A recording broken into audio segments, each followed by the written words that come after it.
Hare Krishna. All glories to Srila Prabhupada. Sorry I'm a little late again. Okay, so now we're going to continue our class. And we're going to go over some interesting homework that was done. And submitted by Shritan and Pravalika and also Shrestha and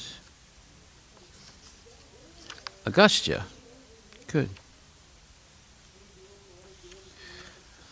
Okay, so we'll start today with Shritan. What is the Krishna conscious answer to the question, do the youth of today have the right to avenge injustice that happened over 100 years ago? So we're talking about the protests in the wake of the death or murder of George Floyd and other black Americans in recent times due to police, what you might call brutality, and then also protests by Black Lives Matter, and in general, many young people have joined those protests. Some of them have become violent. There's been looting and injuring and killing, tearing down statues of historical persons in American history. And even now, the threat that crosses of Jesus Christ are going, and churches are going to be desecrated, and so forth. So it's been general chaos in the United States, and a lot of protests, and a lot of youth are involved in it, both white and black, and different nationality or different ethnic groups have joined. Okay, so what is the Krishna conscious answer to the question, do the youth of today have the right to avenge injustice that happened 100 years ago or more? Shritan writes, no, the youth of the 21st century do not have the right to avenge the injustices caused by the white population 100 years ago around the time of Jim Crow. So, what is Jim Crow? Jim Crow is laws that were passed after the Civil War, mostly in the South, southern United States, and they were prejudicial towards black people. Let's see what it said. Jim Crow laws were state and local laws that enforced racial segregation in the southern United States. Yeah. So this happened after the Civil War. Let's see. What were Jim Crow laws? Jim Crow laws were any of the laws that enforced racial segregation in the American South between the end of Reconstruction in 1877 and the beginning of the Civil Rights Movement in the 1950s. Now, obviously, Jim Crow laws were based on race. So it was laws that restricted black people from freely associating in public with white people in the South of the United States. And it was based on segregation. Okay. Due to the injustices that took place at that time, some people still have a misapprehension which leads to stigma of other races, specifically black in this situation. Protests are currently being caused by the unjust murder of George Floyd, a black criminal who didn't have the right of a trial and was killed. If the previous history of segregation with black people had not existed, the murder of George Floyd would have just been a normal murder. Due to the murder being black, and due to the murder victim being black, you have to correct that, the protests arose. The story of the Sarpa Yagya fits to this situation. Okay, now we're going to the Srimad Bhagvatam. Maharaj Parikshit had a son by the name Janmanjaya. When his father Parikshit Maharaj died to the snake bite of Takshaka, he wanted to avenge his father by killing all the snakes in the world. Srimad Bhagavatam, purport 116.2. By instructions of various demigods and sages, he, meaning Janmanjaya, stopped the sacrifice. Another story is when Dhruva Maharaj's brother died to a yaksha. Yaksha were some kind of native people of Mongolia, and they're related to the treasurer of the demigods. Anyway, and Dhruva wanted to annihilate the entire Yaksha race with his army. The sages then advised him to not commit the mistake of murdering a whole race for one of their kind's mistakes. In both situations, the commonality is the murdering of an entire race due to one of their kind's mistakes. We can connect that to the modern day situation because people are protesting because of the injustice caused by injustice toward one black person. People are trying to punish the entire country by violent protests. In the Krishna conscious view, protesting cannot be allowed. Okay, that's his answer. We'll go over that in a minute. As Krishna conscious youth, should you be protesting? No. Based on the examples above, Krishna conscious youth should not be protesting at this time. Protests are caused by injustices and are a reaction to unjust things people in the government have done. Okay, and the next, Prabhupada letter to Satsvarup Das, October 21st, 1975, Deeper Understanding of Proper Use of Free Will.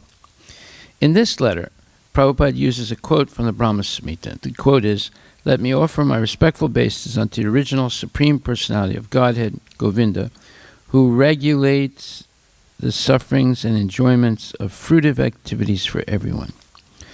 From the heavenly king down to the smallest insect, that very Supreme Personality of Godhead destroys the fruitive karma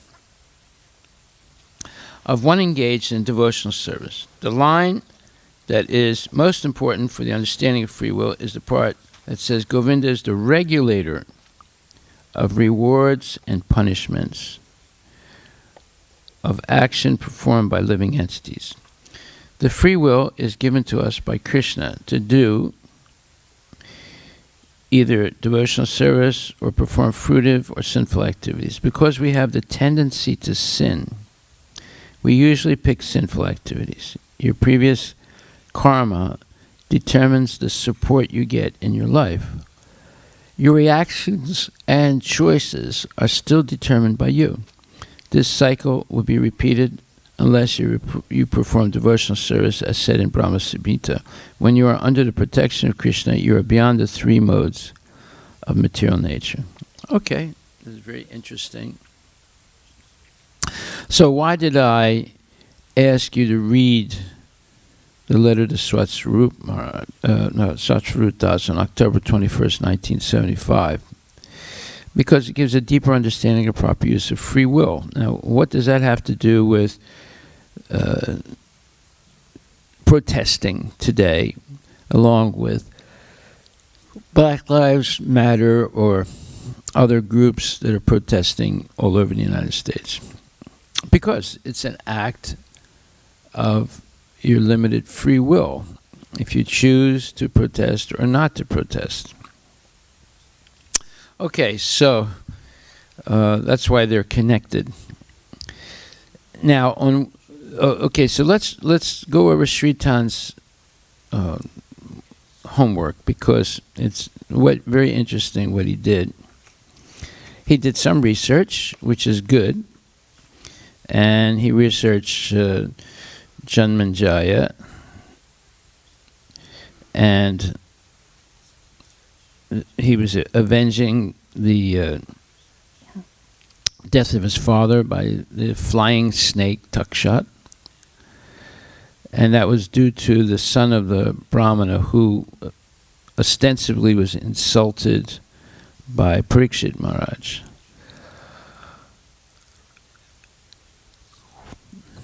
And this is explained in the Bhagavatam.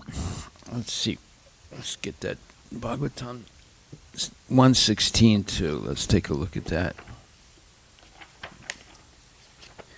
I'm glad Sritan did some research. Very good that he did it. 1:16:2 says,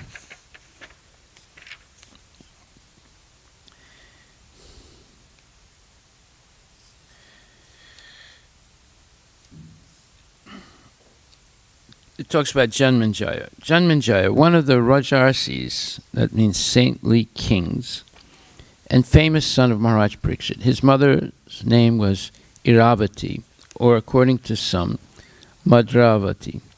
Maharaj Janmanjaya begot two sons, the names Gatanika and Sankukarna. He celebrated several sacrifices in the Kurukshetra pilgrimage site, and he had three younger brothers named Shrutasena, Ugrasena, and Bhimasena too. He invaded Taksala, or Ajanta, and he decided to avenge the unlawful curse upon his father. There you go.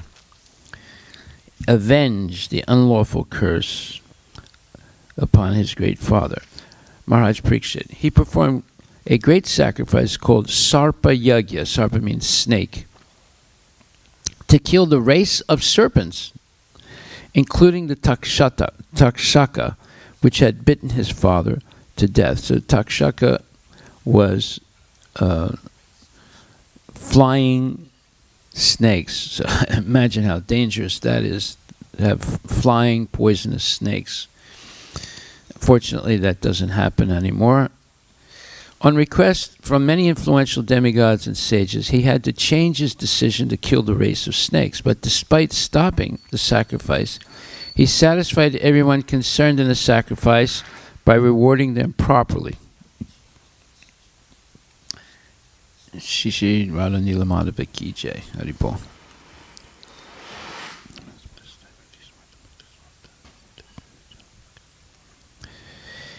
He satisfied everyone concerned in the sacrifice by rewarding them properly. In the ceremony, Mahamuni Vyasadeva also was present, and he personally narrated the history of the battle of Kurukshetra before the king.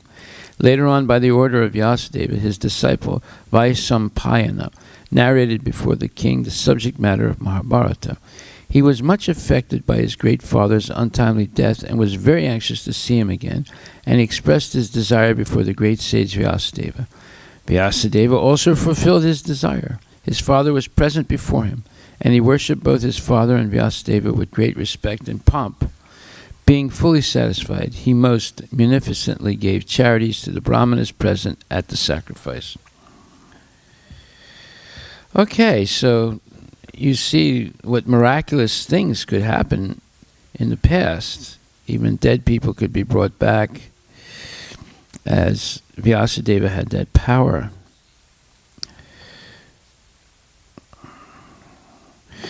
So, in the next verse, Maharaj Parikshit, after having selected Kripacharya for guidance as a spiritual master, performed 3 horse sacrifices on the banks of the Ganges. These were executed with sufficient rewards for the attendants, and at these sacrifices even the common man could see demigods. And Prabhupada writes, it appears from this verse that interplanetary travel by the denizens of higher planets is easy. In many statements in Bhagavatam, we have observed that the demigods from heaven used to visit this earth to attend sacrifices performed by influential kings and emperors. Herein also, we find that during the time of the horse sacrifice ceremony, Maharaj Parikshit, the demigods from other planets were visible even to the common man due to the sacrificial ceremony. The demigods are not generally visible to common men, as the Lord is not visible, but as the Lord, by his causeless mercy, descends to be visible to the common man. Similarly, the demigods also become visible to the common man by their own grace. Although celestial beings are not visible to the naked eyes of the inhabitants of this earth, it was due to the influence of Maharaj Parikshit that the demigods also agreed to be visible. The kings used to spend lavishly during such sacrifices, as a cloud disturbs rain. A cloud is nothing but another form of water, or in other words, the waters of the earth transform into clouds. Similarly, the charity made by the kings in such sacrifices are but another form of the taxes collected from the citizens. But as the rains fall down very lavishly and appear to be more than necessary, the charity made by such kings also seems to be more than what the citizen needs. Satisfied citizens will never organize agitation against the king, and thus there was no need in changing the monarchical state. Even for a king like Maharaj Parikshit, there was need of a spiritual master for guidance. Without such guidance, one cannot make progress in spiritual life. The spiritual master must be bona fide, and one who wants to have self-realization must approach and take shelter of a bona fide spiritual master to achieve real success. So here we see two very important points that concern us in this homework that we're doing. First point is, satisfied citizens will never organize agitation against the king, and thus there was no need in changing the monarchical state. So we can see that if there are these violent and riotous agitation now, or that is, organizing agitation in the United States, it's due to the citizens of the state, or at least some group of them, not being satisfied. And therefore, the movement Black Lives Matter, and also other, let's say, dissatisfied citizens are protesting. Some of them not really quite sure why they're protesting. Well, now we know why. They're not satisfied. And thus, when the citizens are satisfied, they'll never organize agitation against the king, and thus there was no need in changing the monarchical state. So in the United States, according to the Constitution, every 4 years you have a chance to vote in or out candidates for being president. And one president cannot be voted in more than twice. So right now, Donald Trump has been voted in once. Now he's going to run for a second term. And there's a lot of agitation. There was a lot of agitation before. Now there seems to be even more agitation not to elect him a second time. So we see how the Constitution of the United States gives people a chance to choose who's going to be the president every 4 years. And even if one is elected twice, they cannot be elected 3 times. That's because Franklin Delano Roosevelt was elected 4 times.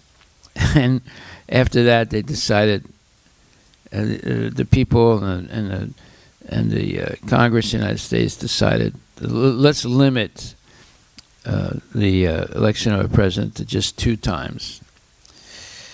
Okay, so we see that many different things in democracy are imperfect, Why? Because what's imperfect about democracy? Because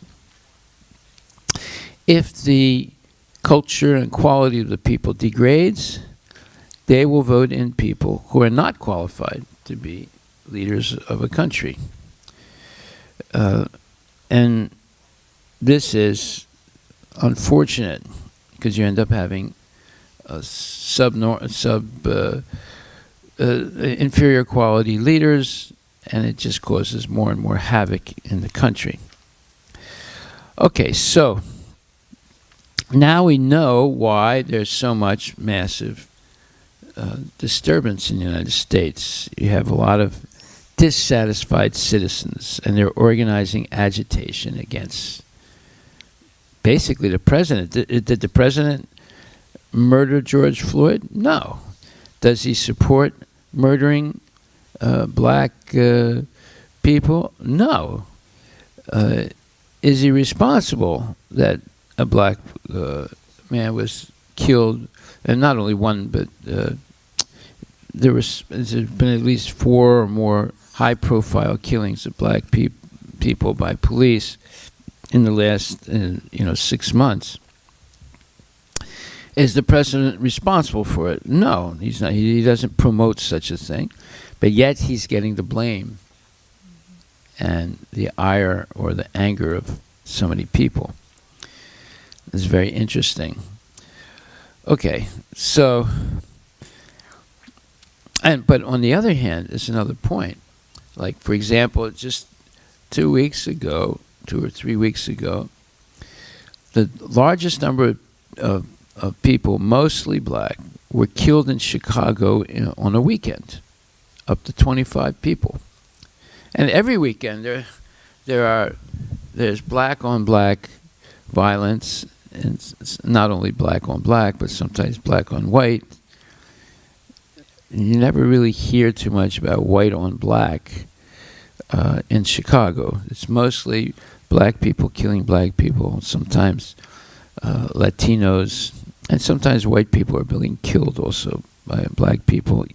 If a white person kills a black person, especially a white policeman, it's a national. There's national news about that, as in the example of George Floyd. But we can see that Black Lives Matter, the movement, does not really do anything whenever a black person kills a black person. And most of the deaths of black people due to guns and other forms of murder are performed by black people. Whenever a white person, especially a policeman, kills a black person, there's huge news. But when black people kill black people, Black Lives Matter doesn't do anything about it, and black leaders don't say anything about it, and so it's basically not a major concern. Okay, so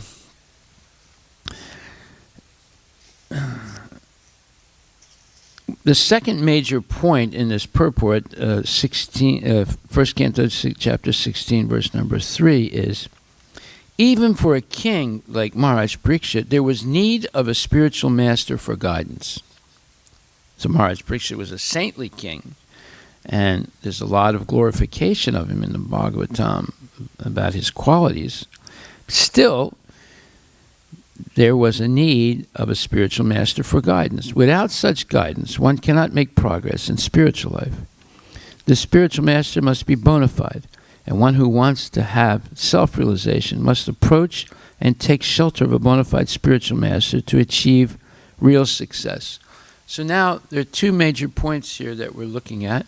One is that when the citizens are dissatisfied, they organize agitation against the king. And if the citizens are satisfied, they never organize agitation against the king. And therefore, there's no need to change the chief leader of the state. But when they're dissatisfied, then there's great agitation to change the leader. And secondly, no matter how qualified the leader of a country or a state or the whole planet is, still there's a need of a spiritual master for guidance, because without that guidance, one cannot make progress in spiritual life. So this is the point. People making progress in spiritual life is actually the main, should be the main purpose of a leader in a country. It's not simply people making economic progress, or people making social progress, or people making military progress. No, the king or the leader of a country, his main responsibility is helping people make spiritual progress, or progress in spiritual life. And therefore, a king needs guidance from bona fide spiritual masters, Shiksha and Diksha gurus, in order to keep on track what is the real goal of a king and in a kingdom, and that is to help the citizens make spiritual progress.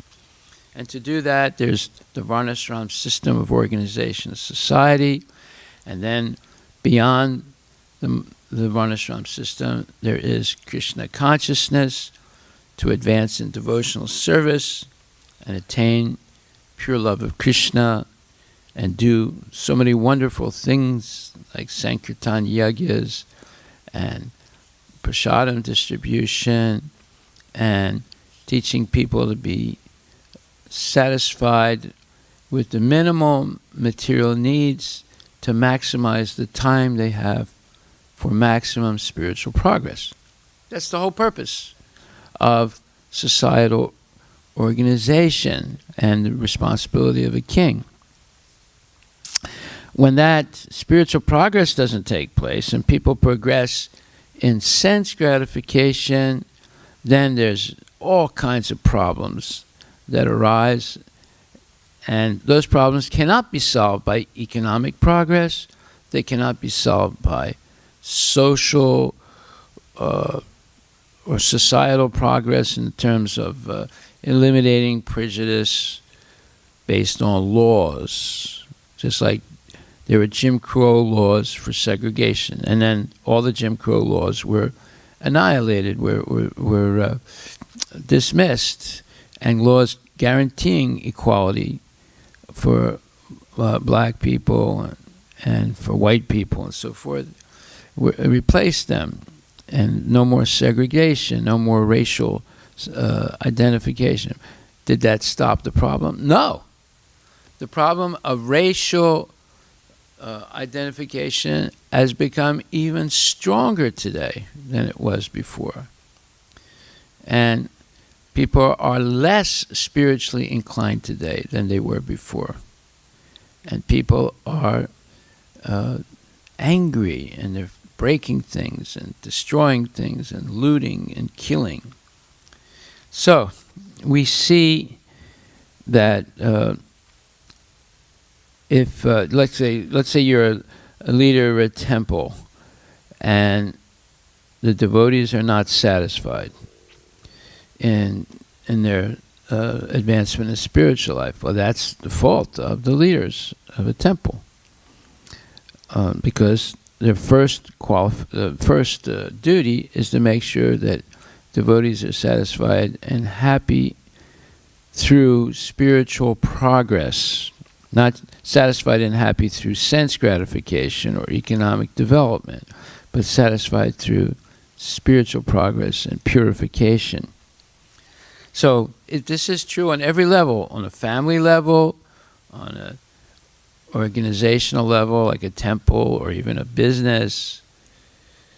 I remember when I had my business in France, we used to regularly have, at least once a month, prasadam and kirtan for all the workers. And it was sometimes did it more than once a month.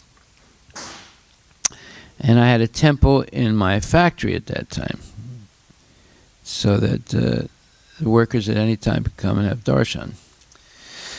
Anyway, So, if we come back now to Sri Tan's answers here, he says, no, the youth of the 21st century do not have the right to avenge the injustices caused by the white population 100 years ago around the time of Jim Crow. I'm not sure if you can say they don't have the right, but because that's a very strong statement. But let's read on. Due to the injustices that took place at that time, meaning over 100 years ago, some people still have a misapprehension, which leads to stigma. No, it's not more than 100 years ago. It's 160 or 70 years ago. The Civil War. And then before that also, with slavery.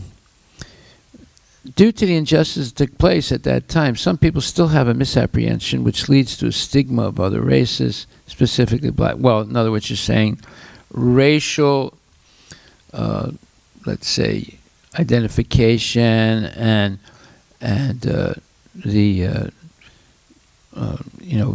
segregation and prejudice and so forth still exists today. That's what you're saying. So protests are currently being caused by the unjust murder of George Floyd. Well, there have been many murders. The number of black people who murder other black people is much, much greater than the number of white policemen that kill black, let's say, persons. But yet, the perception that there is what's called systemic racism by the police toward black subjects seems to be the issue. And from that, it's escalated or expanded to general systemic racism between whites and blacks that still exists in the United States. And it's, when I say systemic, it's built into the system of the government on all levels. That is their premise. Is that true? That's what the question is being asked, and that's what we're going to answer now. So, due to the murder of some black persons, the protests arose. The story, okay, now he talks about the Sarpa Yagya of Maharaj Janmanjaya to avenge the death of his father, Parikshit Maharaj. And so Janmanjaya organized this Sarpa Yagya, a special Brahminical ritual to kill all snakes in the world. And what happens is when they're doing the fire sacrifices, snakes start coming in and flying in from all parts of the world right into the fire, and they get burned. This is how powerful brahmanas were before. So that yagya was stopped by the demigods. And the point was that not all the snakes should be killed just because one snake killed his father. Interesting example of how you cannot generalize one crime to a whole race of people. That's what's being said, or race, to a whole race, such as the whole race of snakes. And then he gives the example of Dhruva Maharaj, whose brother was killed by the yakshas. And the yakshas were some kind of descendants of the treasurer, Kuvera, of the demigods. And he was always protecting them. And yakshas were people that were, at that time, living in the general area called Mongolia today. And they had mystical powers. So Dhruva Maharaj's army, during the battle with the yakshas, he attacked them. And his whole army was bewildered by the mystical tricks of the yakshas, and they retreated. But Dhruva Maharaj stood his ground alone against the whole yaksha army and started killing them. Just imagine what a great warrior Dhruva Maharaj was, a great king. But then,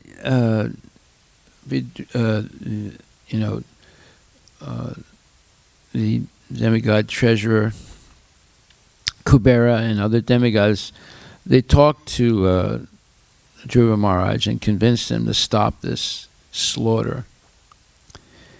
And he agreed. So here we have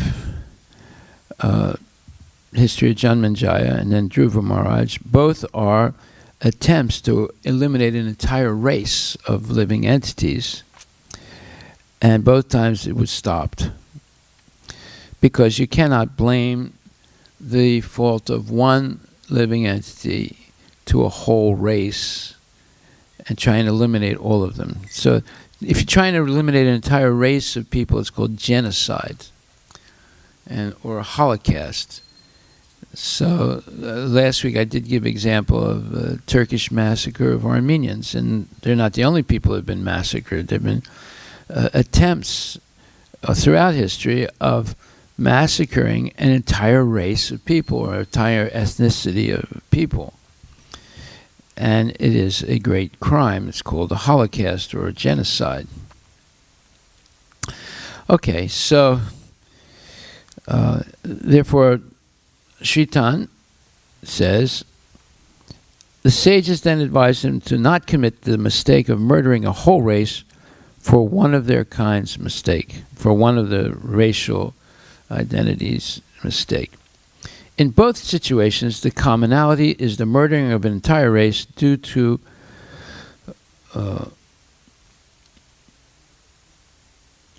the mistake of one person in that racial identification. We can connect that to modern day situation because people are protesting because of the injustice caused by injustice caused to one black person. Well, that's what's called the straw that broke the camel's back. Write this down. It's a proverb in English. The straw that broke the camel's back. Can one straw break a camel's back? No. But you add one straw to millions and millions of straws, then that could break the camel's back. Okay? So the straw that broke the camel's back in the case of all these protests and Black Lives Matter and so forth is the killing of George Floyd, which is only an example of a general pattern of racial discrimination against black people, which they claim now is systemic. Systemic, meaning built into the entire system of the American government. Is that true? We'll answer that in a second. So then Shritan says, people are trying to punish the entire country by violent protests. It's not the entire country.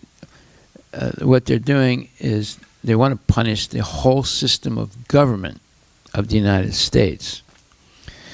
And especially the seeming control of the system of government by white people.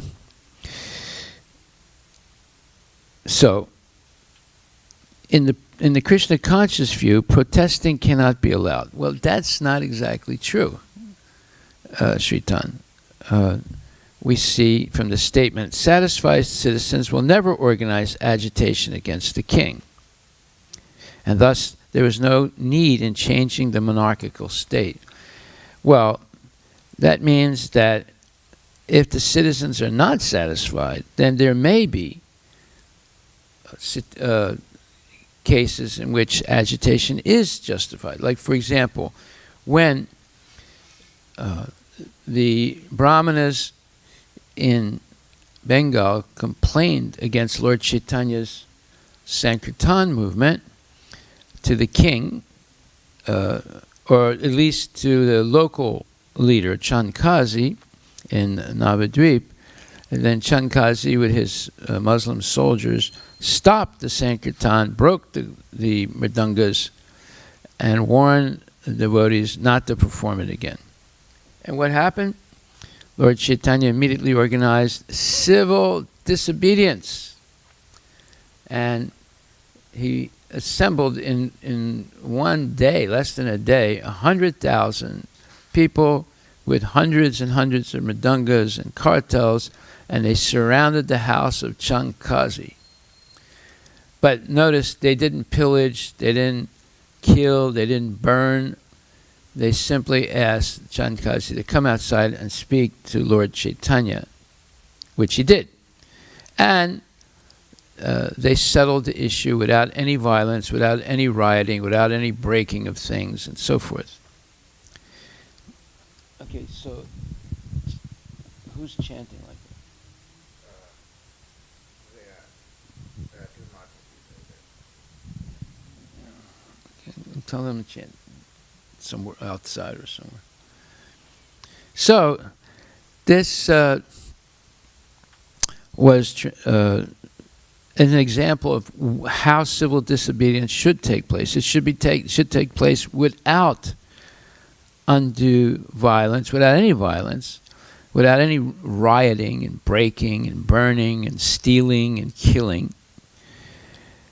So now we're beginning to see an example of legitimate agitation as opposed to illegitimate agitation. And we have an example, Lord Chaitanya and his civil disobedience movement that he organized overnight.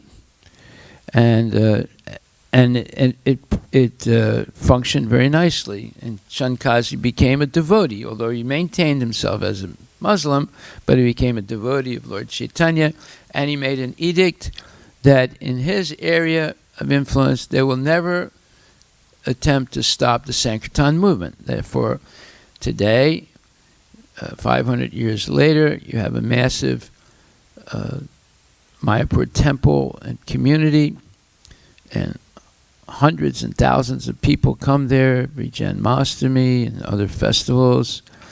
But Mayapur is surrounded by a Muslim population. But in general, there's peace between the different communities. Every once in a while there has been a little bit of agitation, but it's never really been anything major.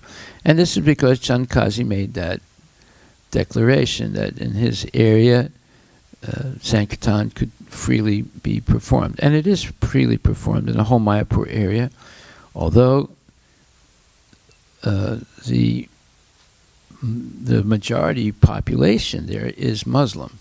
And there are many mosques surrounding Mayapur.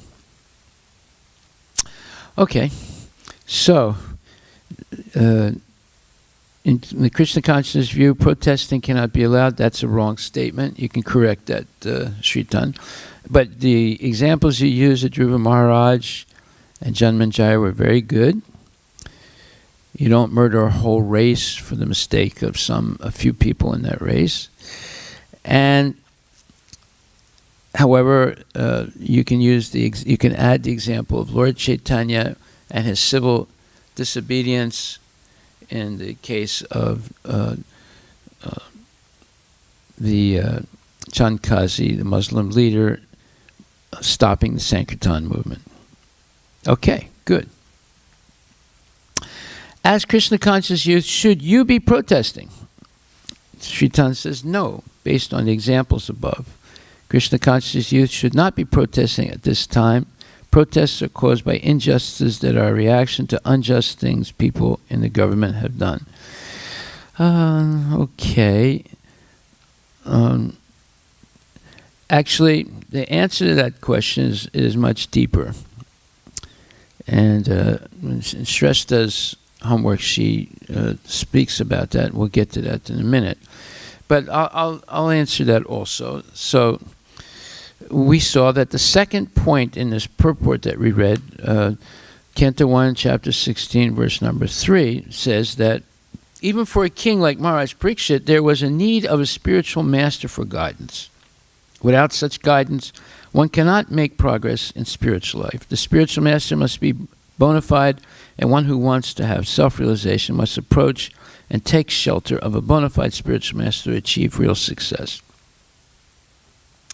Well, someone who is a devotee and who may have a doubt will always ask. And even if they don't have a doubt, and if they think, oh, I know exactly what the answer is, still they should ask and get guidance from bona fide spiritual master. Just like Sri Chaitanya was very emphatic, he says, in Krishna consciousness view, protesting cannot be allowed. That statement should have been, that such a strong statement should not be made unless you have verification by a bona fide spiritual master. Otherwise, you can overstep. So what I'm saying is that, Sri Chaitanya overstepped with that statement. Just like sometimes we all make statements that we overstep, and therefore we need to be corrected. There are legitimate situations in which civil disobedience can be used, but there are limits to what you can do with civil disobedience. In other words, there shouldn't be rioting, there shouldn't be killing, there shouldn't be burning, should not be destroying property. You can't be what you're protesting against. That is racial,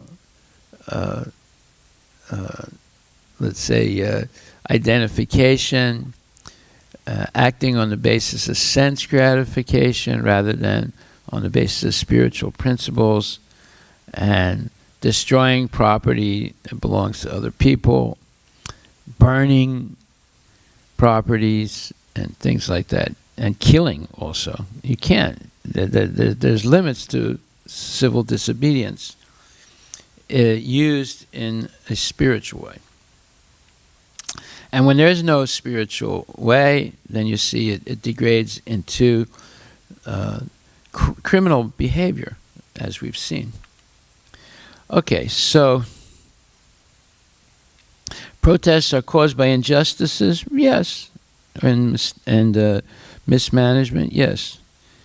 And they're a reaction to unjust things people in the government have done. Well, not only government, but unjust things that are happening, either in the government or in different groups of people. So, should a devotee protest only when there's violation of spiritual principles? So, in a sense, what was the protest? The protest Lord Chaitanya organized was Harinam Sankirtan. Massive Harinam Sankirtan, which includes prasadam distribution. So every time we go out to do Harinam Sankirtan, it is a protest. What are we protesting? Well, it's two things. Number one, it's glorification of Krishna. That's the main thing. But the second thing is, it's a statement that people are sleeping. They're not.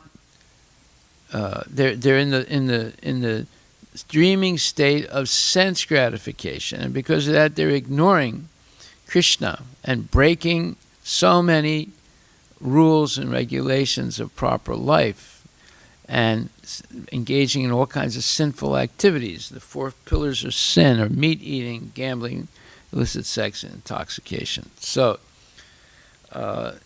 if the protesters are engaged in sinful activity, they're not legitimate protesters. So, if you go out and protest, and instead of chanting Hare Krishna, you're chanting Black Lives Matter, no justice, no peace, then you are not a bona fide protester. You're no different than the people who you're protesting against. However, if you go out and you chant Hare Krishna, mainly to glorify Krishna and also to help people awaken from their slumber of sense gratification, to stop the 4 pillars of sin that is the cause of all problems in life, and to help them rise above the influence of the modes of material nature by chanting Hare Krishna and following the rules and regulations of Krishna consciousness, which includes no meat eating, no gambling, no illicit sex, no intoxication. Then your protest is a legitimate protest, and your kirtan is a legitimate kirtan. What does it mean that it's legitimate? It's based on glorifying Krishna, remembering Krishna, and following Krishna's instructions to how to live properly in this world. How you live properly is to avoid the 4 pillars of sin and practice the 4 universal principles of spirituality: mercy, cleanliness, truthfulness, and austerity. So we're teaching people by going out on Sankirtan that there is a way to live peacefully, to live without anxiety. All that, tension, stress, and violence, it's all caused by forgetfulness of Krishna and engagement in sinful activity out of ignorance. And then all the problems come. Okay, so very good, Sritan. I spent a long time on your homework because you raised some good points, and also there's a few things that should be corrected. Okay, so now I want to read Shresta's homework, and then there's also Prabhalika and Agastya. So Shresta's homework was very interesting, and she says, assignment: what is the Krishna conscious answer to the question, do the youth of today have the right to avenge injustice that happened hundreds of years ago? Hint: one should inquire from the bona fide spiritual master instead of acting at one's own discretion. As Krishna conscious youth, should you be protesting? And number 3, so I gave a hint on how to answer that question, and she wrote it down. And number 3, read Prabhupada's letter to Satsru Das on October 21st, 1975, to get the deeper understanding of how to use free will. Very good. So if you write down the questions to answer correctly, then you'll be able to write a more correct answer. So it's important to write down the question correctly. So Shrestha has written it down correctly. So point 1, what is the Krishna conscious answer to the question, do the youth of today have the right to avenge injustice that happened 100 or 150 years ago? As Krishna conscious youth, should you be protesting? Okay, Shrestha writes, this modern world is filled with protests due to the degradation of the religious principles. The government is ruled by undeserving materialists, and therefore there's always quarrel and hypocrisy within the nation. Srila Prabhupada explains this in the purport of Srimad Bhagvatam 1.10.3. So you see, Shrestha and Sritan both have done research, and they're quoting. So Srila Prabhupada writes, the modern elected executive head of a state is just like a puppet because he has no kingly power. Even if he is enlightened like Maharaj Yudhisthira, he cannot do anything out of his own goodwill due to his constitutional position. So what is the constitutional position of the President of the United States? He only has one branch of the government called the executive branch. There are 2 other branches. One is the congressional branch, and the other, which includes the House of Representatives and the Senate, and the other is the judicial branch, which means the Supreme Court and all the different courts under the Supreme Court. So the president only has control of 1/3 of the government. 2/3 of the government he doesn't have absolute control over. He's got to work with them cooperatively. So you see, the power of a king was not like that. The power of the king, he had all the power. But the Constitution of the United States has a tripartite division, three divisions: executive, congressional, and judicial. So a president does not have all the power, and you're seeing that. Trump cannot do, or the president, whether it's Trump or Obama, cannot do everything that they want to do. They're limited. And as you go down in the hierarchy of each branch, their limitations increase. So a local judge is very limited in what he can do.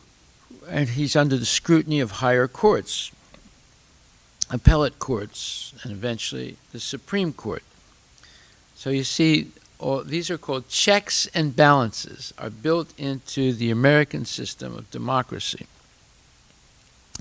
And it is not direct democracy, it's representative democracy. So your homework for next week is to compare the Vedic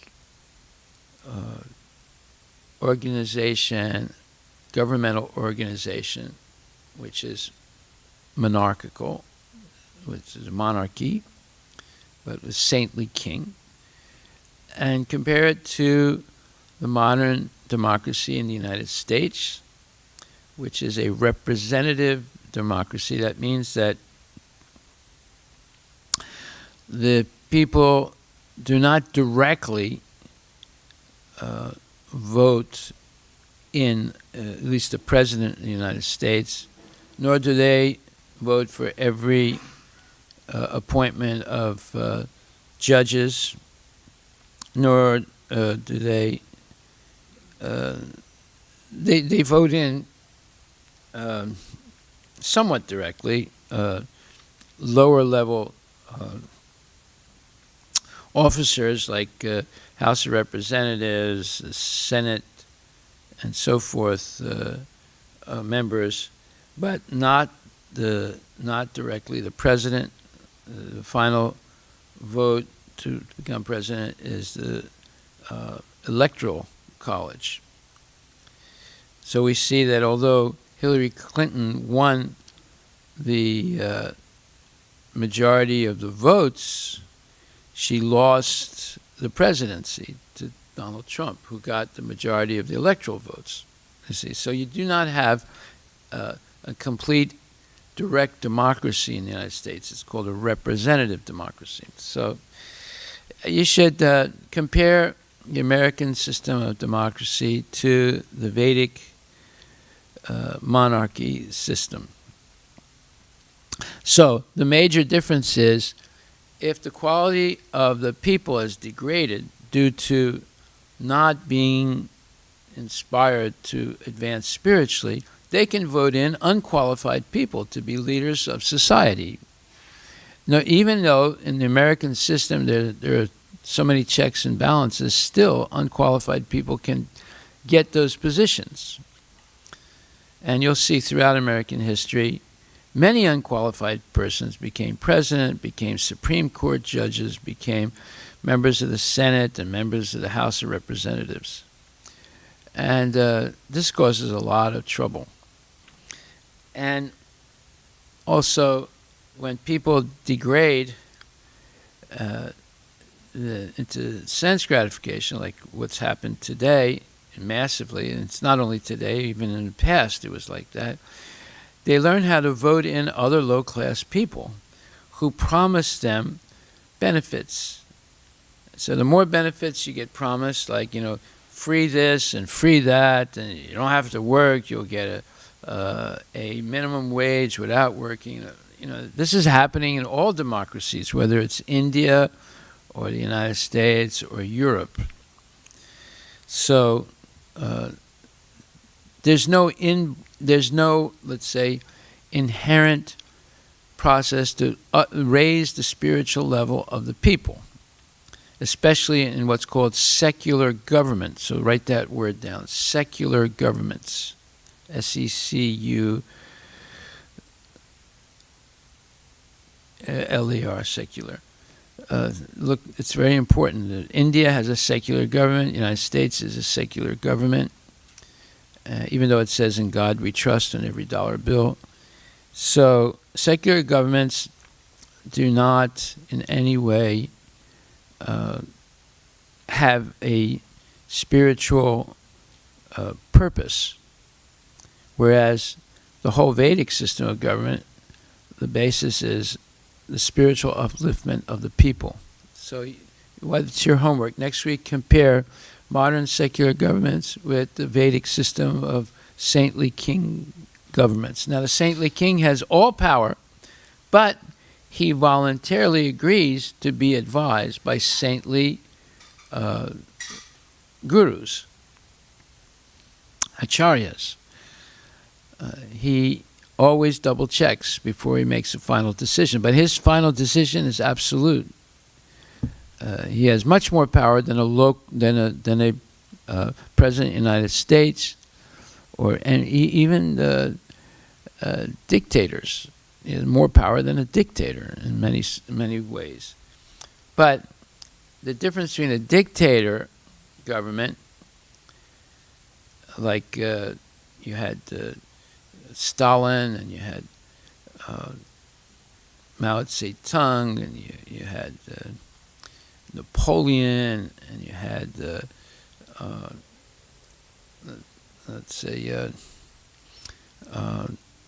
different dictators in history. They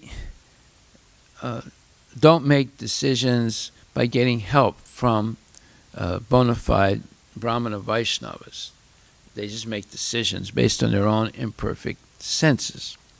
Whereas a saintly king, or a Rajarsi, he is a Kshatriya king, but he's saintly, and he will always get advice from saintly gurus.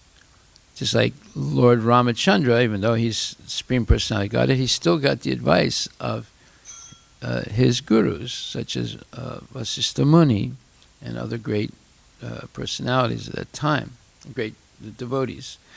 So there is a difference between a dictator and a Rajarsi.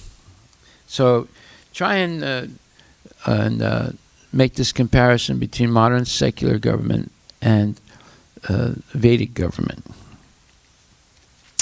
Okay, so Shreshtha writes, the modern elected executive head of a state is just like a puppet because he has no kingly power. Even if he is enlightened, like Maharaj Yudhisthira, he cannot do anything out of his own goodwill due to his constitutional position. Constitutional position means the powers that are delimited or that limit him by the Constitution of the United States. So, I'll give you one example. Like, only the Congress can allocate money for the functioning of the government. So that is one thing the Congress can do that the Senate cannot do. So the Congress, the Democratic Congress, kept refusing to allocate any money to build a wall between Mexico and the United States. So Trump, who promised to build a wall, got some funding from the military that is under him. So now it was fought in the court, and Democrats fought it in the courts, and eventually, just recently, like last week, a judge decided that Trump illegally used the money of the military to build the wall. Now, of course, that's going to be challenged and so forth. But you see, there are all these checks and balances on the President of the United States. And some things the Congress, the House of Representatives can do, some things the Senate can do that the House of Representatives can't do, and the President can't do, and some things the President can do that the House of Representatives and the Senate cannot get mixed up in. But yet, they can challenge it to the through the judicial, the third part of the government, the judicial part, and the judicial part can make a decision. And so we see all these checks and balances are there, so the President of the United States is limited. And oftentimes, as Prabhupada says here,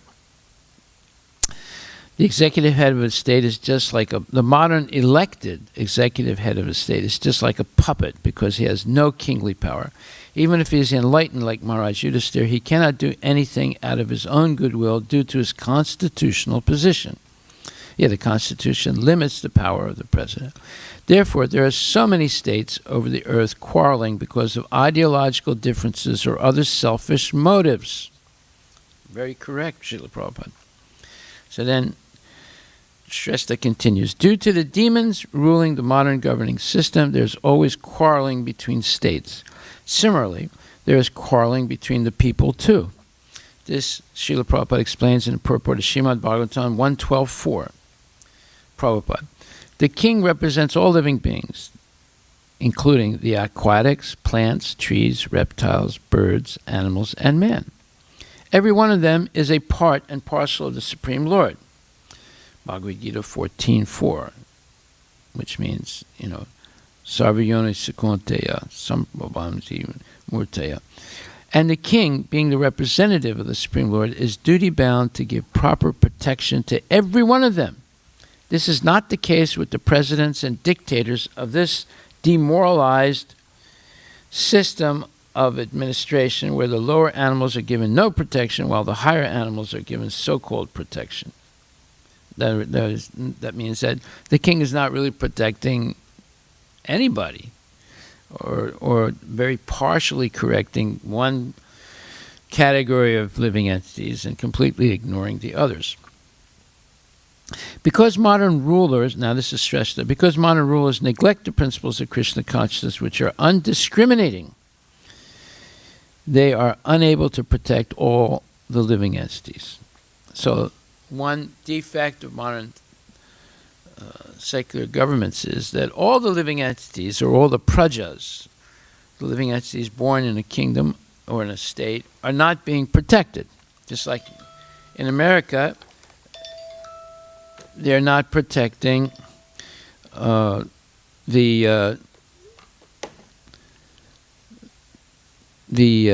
infant in the womb of the mother. They're killing babies in the womb of the mother. And they're not protecting all the trees and all the animals and so forth. There's only partial, very selective protection of some animals. So-called animals that are on the level of almost extinction. So we see there's a difference between the saintly kings, the Rajarsis, and the modern rulers of society, the democratic societies. Because modern rulers neglect the principles of Krishna consciousness, which are undiscriminating, they are unable to protect all the living entities. Therefore, those who are left unprotected take to roadside demonstrations to protest the government's neglect of the people's problems. So therefore, you have people protesting because whales are being killed, or you have people protesting because of fish cannot swim upriver to spawn because of dams. So they're saying, tear down the dams so that the fish can go back up the rivers to their natural spawning habitat. And so there's so many protests going on. It's not just Black Lives Matter. There have been innumerable protests happening since time immemorial. Black Lives Matter, climate change, #MeToo, and LGBTQ plus rights are just a few of them. As youth in the path of Krishna consciousness, we can often get confused about the right thing to do. Very good statement, Shrestha. Should I be protesting since everyone else my age is? This is called a rhetorical question. When faced with situations like this, we should not succumb to herd mentality. Very good. That means we shouldn't follow the lemmings. Lemmings are birds. If one lemming jumps off a cliff and dies, all the other lemmings follow blindly. So she's saying we shouldn't have this herd mentality. Oh, because all my best friends are out there protesting Black Lives Matter, I should be there too, to join the herd, to join the other friends or relatives or whatever. Rather, we should make sure that we are taking the right steps as devotees of the Lord. Very correct statement. To understand the complex problems of the world, we need to look at things through the lens of a Krishna-conscious devotee, following the all-encompassing knowledge explained in the Bhagavad Gita. Very good. To adopt this point of view, we need to take shelter of a bona fide spiritual master, or masters, such as Siksha and Diksha gurus. If we act at our own discretion, despite good intentions, we will make mistakes due to the lack of knowledge. By surrendering unto the representative of the Lord, we can perfect our Krishna consciousness. Therefore, in such situations like the protests, we must use the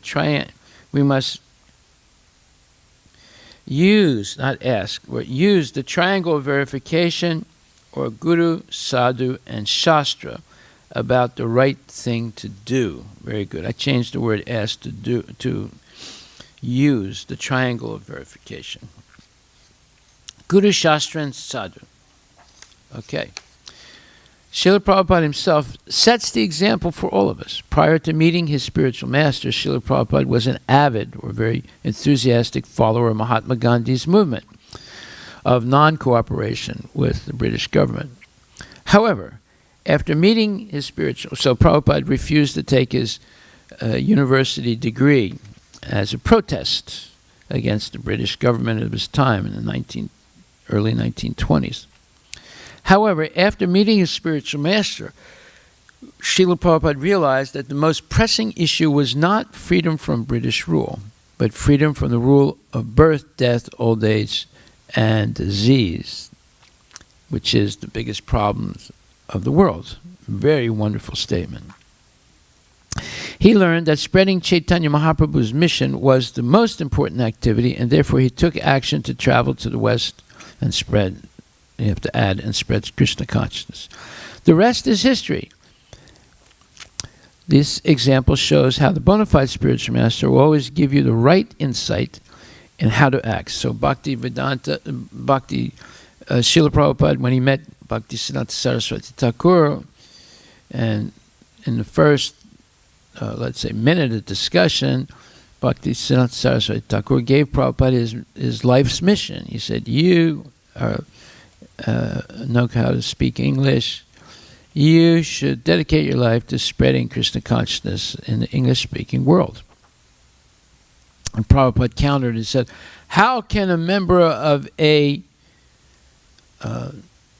subjected or conquered nation or colonialized nation spread any message in this world?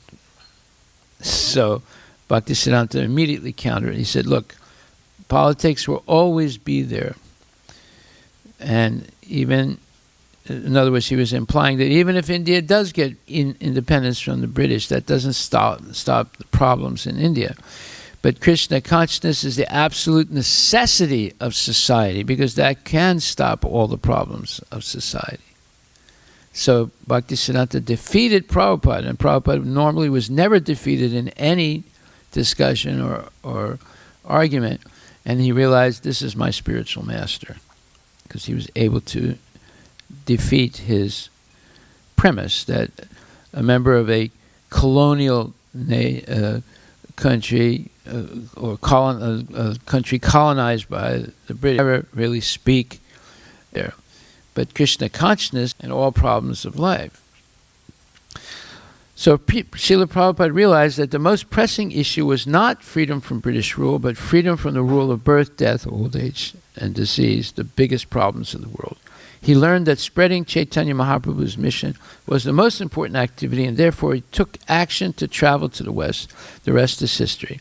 This example shows how the bona fide spiritual master will always give you the right insight on how to act.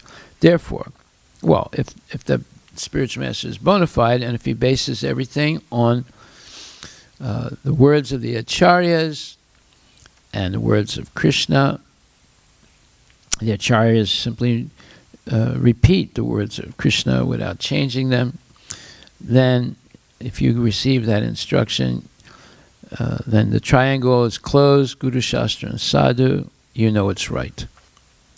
Therefore, one must ask the spiritual master when in doubt. In a morning walk on April 23, 1974 in Hyderabad, Srila Prabhupada gave specific advice about whether the activity of protesting is correct. After his disciple mentions a protest in Aurangabad, where students were rioting against the degradation and corruption of the government, Prabhupada expresses, "But the rascals, why they themselves do not be reformed? Protesting against degradation, but why you are degraded? What is that protest? Or where is that protest? You are degraded. You reform yourself. That they will not do. Protest against degradation. Are you not degraded? Are you pure? So what is the use of protesting? You reform yourself. They can protest in this way, that our guardians, our government, they have degraded themselves. But that's all right. But guardian is a fool, your father is a fool, but why you are remaining a fool? That they will not do. If we say, now you come to us, we shall raise you from degradation, that they will not do. That they will not agree. Now go to them, all these students, that you are thinking that you are degraded, so why you should remain degraded? Come on, we shall reform you. We shall give you the highest post, Brahminical post. Give up these four principles. They will not do it. Will they do it? Prabhupada is explaining. So Prabhupada's point is that the people protesting are just as degraded as the people they're protesting against. Now, how do we know that? Well, you have what's called the CHOMP, or the CHAZ. This is the liberated section of Seattle by the protesters. And they said, in the beginning, they said, we're no longer part of the United States. This is a liberated zone, and we're going to manage it ourselves. So, what happened? After a couple weeks of managing the liberated zone in Capitol Hill, there was a murder by shooting, and several people also were injured critically. And finally, Governor Inslee and Mayor Jenny Durkin decided we're closing down the CHAZ, or the CHOP, because their self-government has become self-anarchy and has resulted in murder and critical wounding of people and violence and general chaos. Okay, so here's an example of the protesters being just as degraded as what they're protesting against. So you cannot be a legitimate protester unless you're better spiritually than the people you're protesting against. And if you're not any better, you have the same faults: meat eating, gambling, illicit sex, intoxication, then you're not a bona fide protester, and you should stop immediately. So to be a protester, you have to be qualified. You just can't take people off the street who have all bad habits and get a rebel-rousing crowd and start breaking things and looting and scaring people and beating people up and consider yourself a bona fide protester. You're not bona fide at all. Prabhupada said, you reform yourself. So you reform yourself, then you can protest. But why you are remaining as a fool? And he says, now you come to us, to Krishna consciousness. We shall raise you from degradation. But they will not do that. They will not agree. Prabhupada says, go to all these students. You are thinking that you are degraded, so why you should be or remain degraded? Come on, we shall reform you. We shall give you the highest post, Brahminical post. Give up these 4 principles of sin. They will not do it. So Prabhupada is, now Shrestha writes, Srila Prabhupada is explaining how before we can protest the wrongdoing of others, we need to become pure ourselves. The students who protested in Aurangabad were protesting against the degradation and corruption of the government. However, if they themselves were degraded, having not followed the 4 regulative principles, then who will listen to them? Srila Prabhupada is explaining how change within needs to come before we can change others around us. Very good point.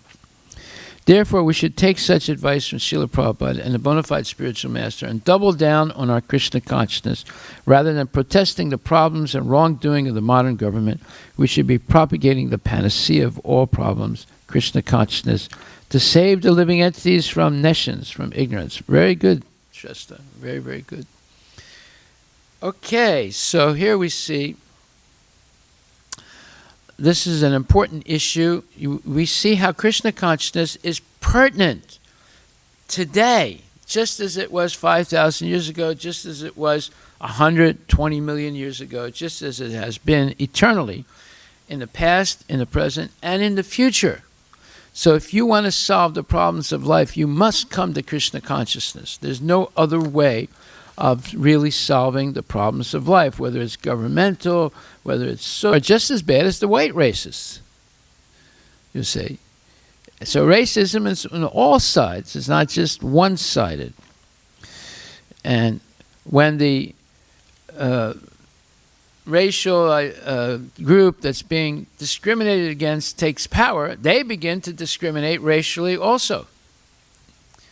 So that's not a solution in life. The solution is Krishna consciousness, where all people come together and realize Sarvayonisi,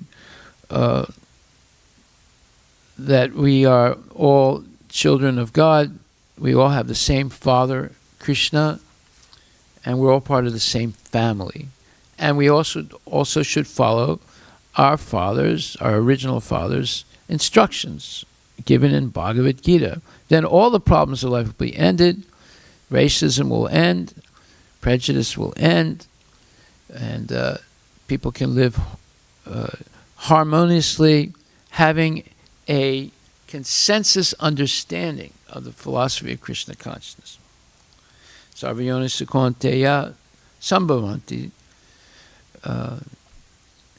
that all living entities are, that Krishna is the seed-giving father of all living entities. Aham bija pradapitam. So we're all part of the same family. This racial identification is wrong. It's a bodily identification. It's not the spiritual identification. We are not the body. We are the spirit, soul, and the body. The spirit, soul, and the body is not black, white, yellow, green, or blue. It is all. We are all Prakriti. We're all controlled under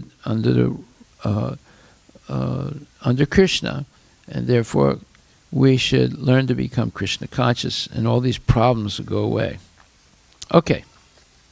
So your homework for tomorrow, I know it's is that you can compare the ideal government system of Varnashram and Krishna consciousness to the modern secular state democracy, such as the United States or India, and compare the two. And you can learn something about what is representative democracy as opposed to direct democracy. So America has a representative democracy. It has a constitution in which there are powers that are limited for the 3 parts of the government, which are the Congress, including the House of Representatives and Senate, the executive branch, which includes the president and the army and so forth, and then the judicial branch, which includes the Supreme Court and all the way down to local courts. So learn something about that and compare the two and show the deficiency in a democratic system of government as opposed to the Rajarsi system, saintly kings like Lord Ramachandra, like Yudhisthira Maharaj, and Dhruva Maharaj, and Prahlad Maharaj, etc. Now, when the saintly king is unsaintly, immediately he's taken out and replaced by a person who's a saintly king. Just like the father of Prithu Maharaj was taken out because he was an unsaintly king and replaced by his son, Prithu Maharaj, who was a saintly king.